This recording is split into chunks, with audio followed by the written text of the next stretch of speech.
After a long night of torrential rain, a sudden and massive sinkhole threatens homes in the Seacliff neighborhood of San Francisco.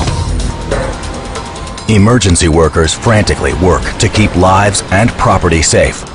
But time has run out for the multi-million-dollar home of Howard and Loran Billman.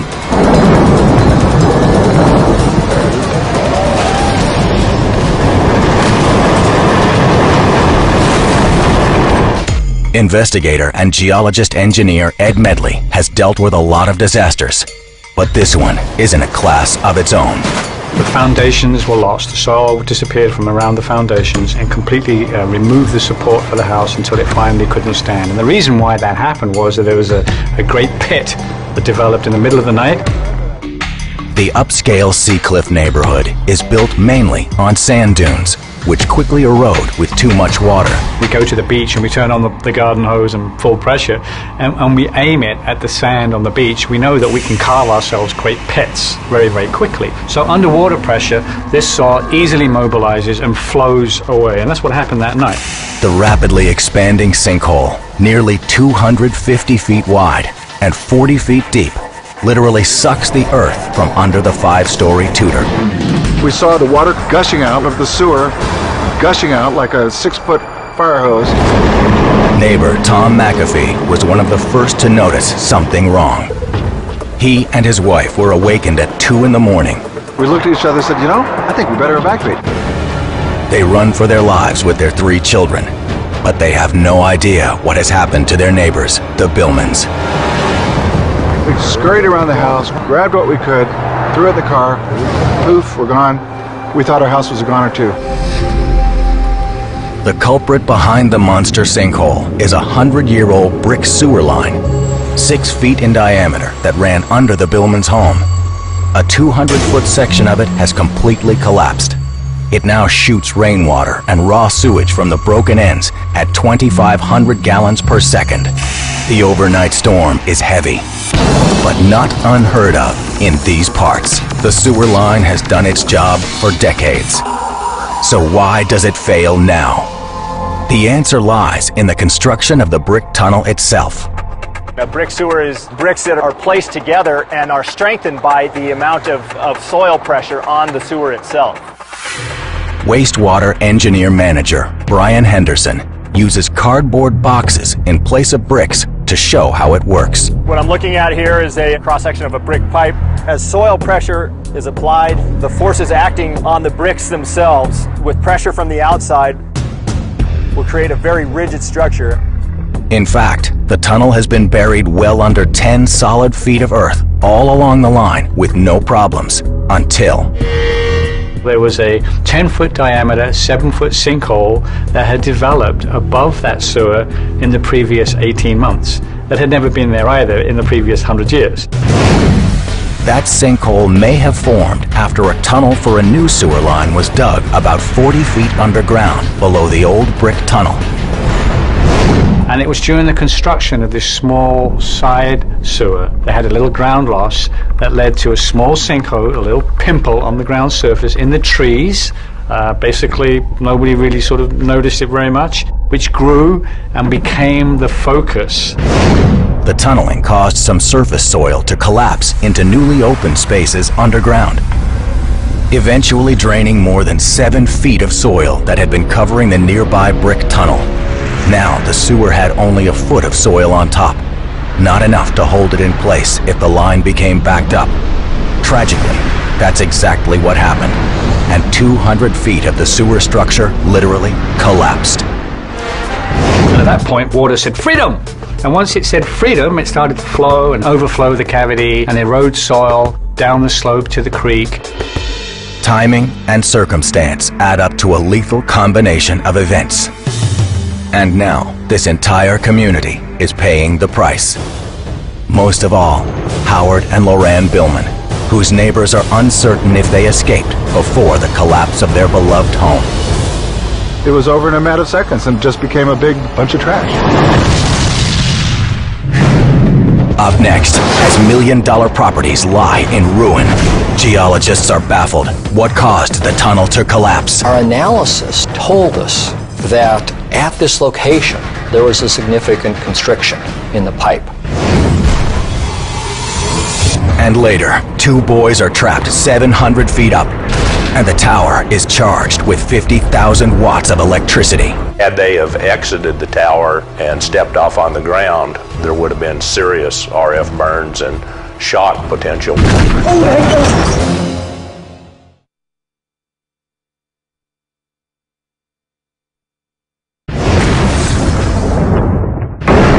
It is a sight that leaves onlookers speechless.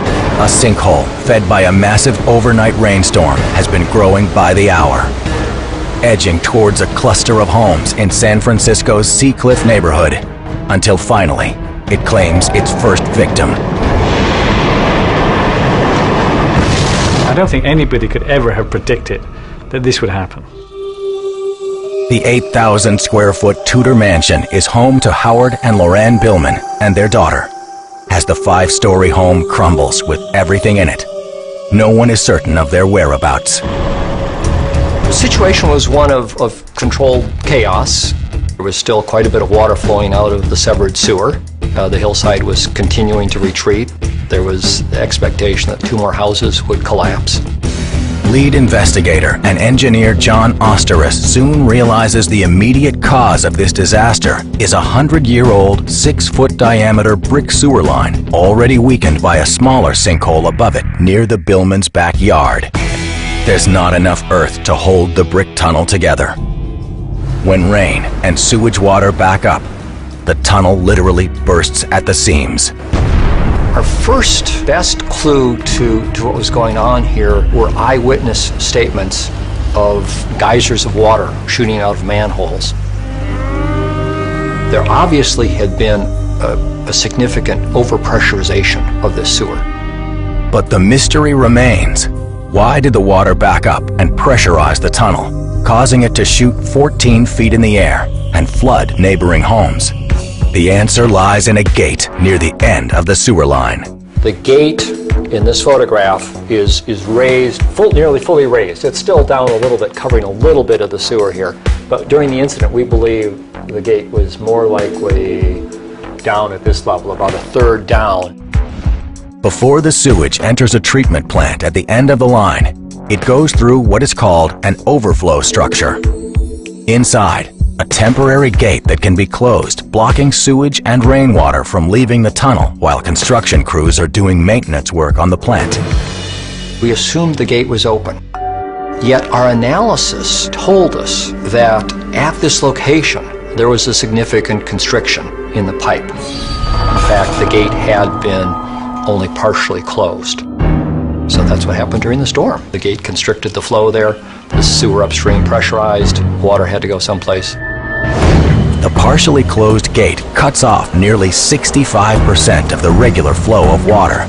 It acts like a cork in a bottle, sending all the water and sewage back along the line until it finally breaks through at the weakest link.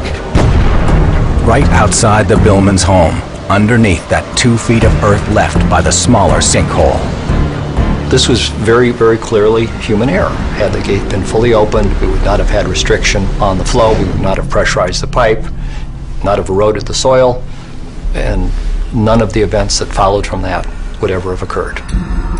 It's a 1 in a million chain of events, but it's left millions of dollars of real estate and a lifetime of mementos sitting in a very big hole.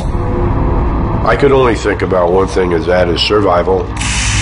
Fortunately, Billman and his wife and daughter did make their getaway. I was sound asleep when my wife told me, "Hey, wake up, all hell is breaking loose." Suddenly the view was totally different than I'd ever seen before because all the trees were gone. The Billmans heard the roar of the rushing waters. They fled to the nearby home of another daughter. A few hours later, she woke him up to watch the local news. There was his home on TV for about 30 seconds. Frankly, we were a little bit in shock. As you say, this can't be real.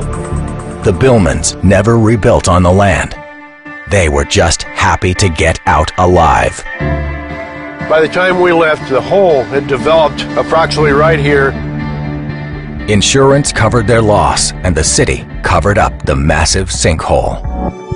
But the memory of that fateful day is always present. It was inevitable that the house would go. She looked like a proud lady. I was actually proud of her. She looked good.